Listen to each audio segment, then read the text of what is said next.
Top accolade global news updates. I am Soibifa Jakridge. European Union leaders will seek on Thursday to convince Hungarian Prime Minister Viktor Orban to join a plan to offer stable financing to Ukraine. But they are also ready to provide the cash to Kyiv without Hungary if the agreement fails. The plan is to help cover Ukraine 2024 to 2027 needs with 33 billion euros, that is $36 billion in loans and 17 billion euros in grants. The money is to come from the EU budget to give Kyiv more predictable funding as it fights off Russia's invasion. The EU has been helping Ukraine since Moscow invaded in 2022, but so far it has been through intergovernmental deals that require national approvals every year and are more costly and complex than funding through the EU budgets. The stability of the 4-year financing the EU budgets would provide is all the more important at a time when financial assistance from the United States, another large aid provider to Ukraine, is uncertain because of infighting in the US Congress. To use the EU budget, all 27 member countries have to agree, and Hungary,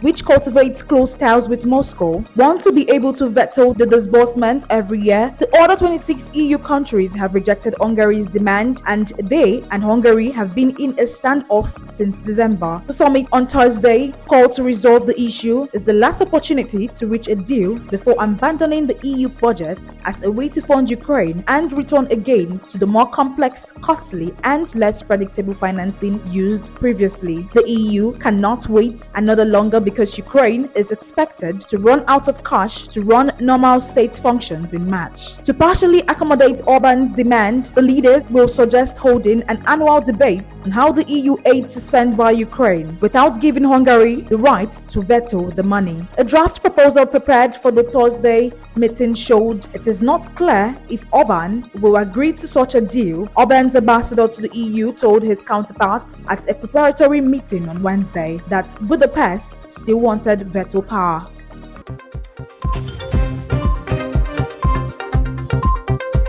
Asia's factories delivered a largely patchy performance in January. Survey shows on Thursday as soft Chinese demand left the region's economies on a shaky footing at the start of 2024. China's private sector, Kaizen S&P Global Manufacturing Purchasing Managers Index (PMI) stayed at 50.8 in January, unchanged from December and exceeding the 50-point mark that separates growth from contraction. The reading contrasted with an official survey that showed manufacturing activities contracted for the 4th straight month. Deflationary pressures were also a lingering blight in the world's second largest economy, suggesting underlying weakness in demand. Taken together, the points to a still underperforming economy and back market expectations for more policy support measures this year. The picture was patchy for Asian economies, with some bearing the brunt of soft Chinese demand better than others. South Korea's factory activities expanded in January for the first time in 19 months on improved demand for goods in key markets such as United States and China, but activity shrank in Taiwan and Malaysia and expanded at a slower pace in the Philippines, the surveys showed. Manufacturing activities in Japan also shrank for an 8th straight month in January as output and new orders slump, with some analysts warning of the heat from production suspension at Daihatsu, a unit of auto giant Toyota Motor Car. Toyota Group's output plan has a criteria impact on Japan's economy as it affects many part suppliers spread across the country. Japan's industrial output rose in December, but manufacturers surveyed by the government expect output to plunge 6.2% in January. Data showed on Wednesday, with a government official citing the impact of Daihatsu production suspension. India, by contrast, saw manufacturing improve substantially in January, with factory activity expanding at its fastest pace in 4 months on robust demand. The International Monetary Fund on Wednesday revised up its growth forecast for Asia to project an expansion of 4.5% this year,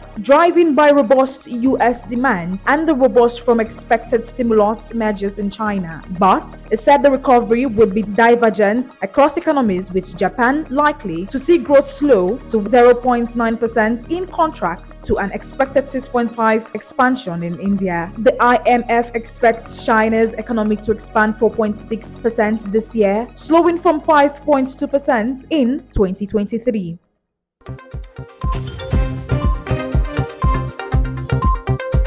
Deutsche Bank said on Thursday it would cut 3,500 jobs, buy back shares, and pay dividends in its latest speech to investors that its turnaround remains on track. The news came as Germany's biggest bank, seeking to put years of turmoil behind it and focus on steadier retail banking, reported a 30% drop in fourth quarter profits that still beat analysts' expectations. The bank had already announced plans to cut jobs, but this was the first time it had put a number on the layoffs, equivalent to just under 4% of its global workforce of about 90%. The jobs affected will be back office roles. The share buyback and dividends will total 1.6 billion euros, that is $1.7 billion, and will take place during the first half of the year. The bank also raised its forecast for revenue growth, and its shares rose 4% in early Frankfurt's trade. The announcement and earnings come at a significant turning point for Deutsche Bank's retail unit overtook the investment bank as the main revenue driver in 2023, overturning the latter pole position over the previous 3 years as the retail division benefited from higher interest rates and global deals fizzled. Analysts expect the retail operations to keep up its streak ahead of the investment bank this year and next, even as central banks gear up to cut the interest rates that have subcharged the bank's bottom lines. Deutsche Bank, which undertook a major overhaul in 2019 after years of losses, has tried to wean itself off from its independence on the volatile investment bank for revenues, something that proved difficult. The ascendance of the retail division has come as it has drawn the scorn of regulators after it botched the integration of the post-bank arm, leaving customers complaining that they were locked out of their accounts and unable to reach call centers. The troubled integration has highlighted the challenges of a tie-up with another bank. Several weeks ago, merger speculations involving Deutsche gained traction, but the bank moved to douse the talk. The drop in quarterly profits came as restructuring costs and other one-off expenses outweighed revenue gains, but the fall was not as steep as analysts feared. Net profit attributable to shareholders was 1.26 billion euros in the quarter. That compares with profits of 1.83 billion euros a year earlier and is better than analysts' expectations for profits of around 700 million euros.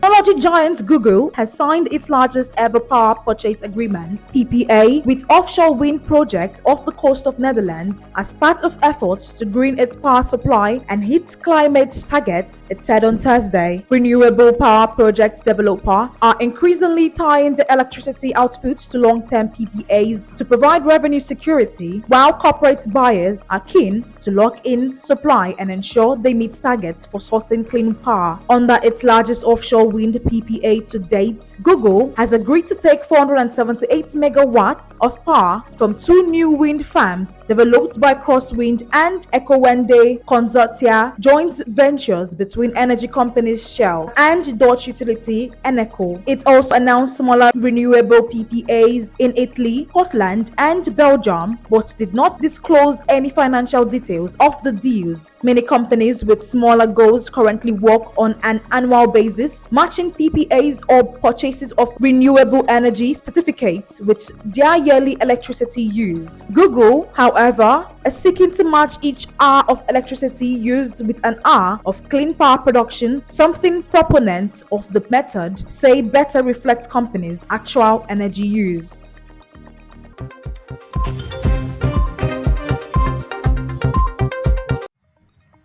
Farmers descended on Brussels to press a summit of European Union leaders to do more to help them with taxes, rising costs and cheap imports, throwing eggs at the European Parliament, starting fires near the building, and setting off fireworks. Major thoroughfares in Brussels, the heart of the European Union, were blocked by around 1,000 tractors around, according to a police estimate. One tractor displayed a banner saying, "If you love the earth, support those who manage it," as farmers from Belgium and other European countries tried to make themselves heard by EU leaders meeting later. Another banner read, "No farmers, no food." Security personnel in riot gear stood guard behind barriers where the leaders are due to meet a few blocks away from the European Parliament building, where tractors were parked in a central square. Farmers say they are not being paid enough, are choked by taxes and green rules, and face unfair competition from abroad. They have already secured several measures, including the bloc's executive commission proposals to limit farm imports from Ukraine and loosen some environmental regulations on fallow lands. In France, where farmers have been protesting for weeks, the government has dropped plans to gradually reduce subsidies on agricultural diesel and promised more aid. But farmers say that is not enough, and protests have spread to countries including Belgium, Italy, Spain, and Portugal.